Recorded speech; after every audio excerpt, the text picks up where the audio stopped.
So Henry Cejudo is back. The King of Cringe returns to the octagon at UFC 288 and he takes on current bantamweight champion Aljamain Sterling. I'm going to run through the main card in this lackluster event, let's just say. But before I do that, if you are new here and you like the content, be sure to subscribe as we've got brand new videos coming out every week. So the last time that we've seen Henry Cejudo in the UFC was in May of 2020 when he knocked off former bantamweight champion himself, Dominic Cruz. Just to put that into perspective, Khabib hadn't even retired by this point. See, a lot of people seem to think that ring rust is a thing, but I think when you're that high level, he's an Olympian, he's been champion before, I don't think it's going to play into it that well. Henry Cejudo won't just come back and have just done the bare minimum training. I know he's been training with John Jones, which may work in his favour, but at the end of the day, John can't do the fight for him.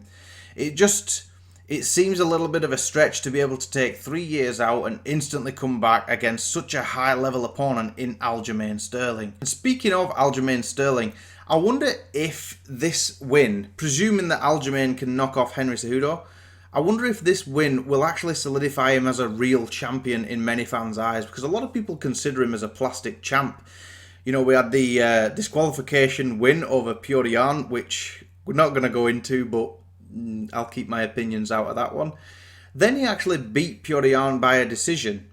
And since then he's fought TJ, whose shoulder was dislocated, granted, but he is getting the job done still. He's working with what he's been provided. But if he can knock Henry Cejudo off, I think that's going to solidify him as the real bantamweight champion in many fans' eyes. But if the shoe is on the other foot and Henry can finish or just even beat Aljamain, what would that say to the rest of the division that he can take over 3 years off, come back and beat the top guy at the current time? I think that would solidify Henry's place. I don't think anyone can really argue that. You know, he's got some great names on his resume already. And to add Aljamain Sterling to that, it could well be up there in talks of one of the best champions. Maybe not of all time, but just of current times. Another thing you see circulating online is that, you know, with Henry's layoff and now coming back, does he actually deserve this title shot? Now, I know that Henry it seemed as if he was going around the locker room calling out Purian, Sean O'Malley. When would you want to bend the knee at what time? Because I think you absolutely suck. As if he was just like some drunk old dad back at his son's football game saying that he would have gone pro if it weren't for injury. But ultimately, I think Henry does actually deserve it.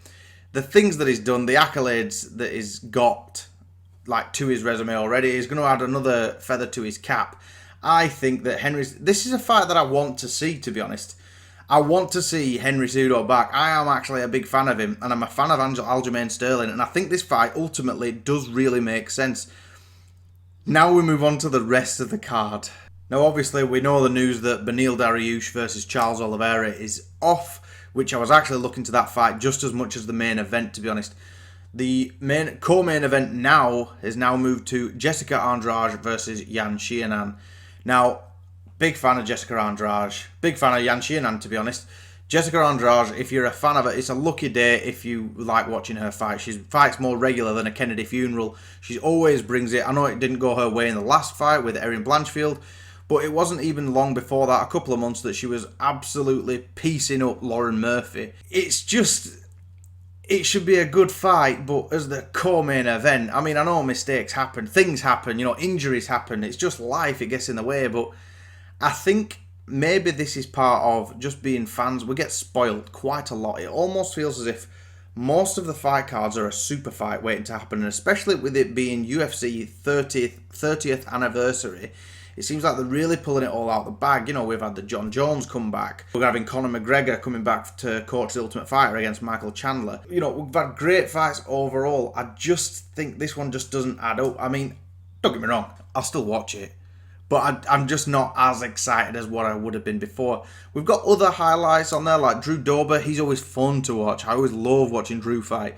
But for me, it just seems a little lackluster, especially coming off UFC 287, where we had such a banging card. But I'll still tune in, like the fan will.